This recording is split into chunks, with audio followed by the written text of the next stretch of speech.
How to enable dim flashing lights feature on iPhone. Hello everyone, I am Bishaka and welcome to our channel. Now let's get right into the tutorial. Firstly, go ahead and launch the settings application on your device.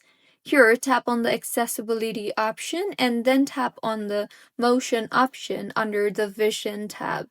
Here you will see the toggle button for dim flashing lights. So if you want to enable dim flashing lights, go ahead and toggle on the toggle button for dim flashing lights, and with this, video content that depicts repeated flashing or strobing lights will be automatically dimmed.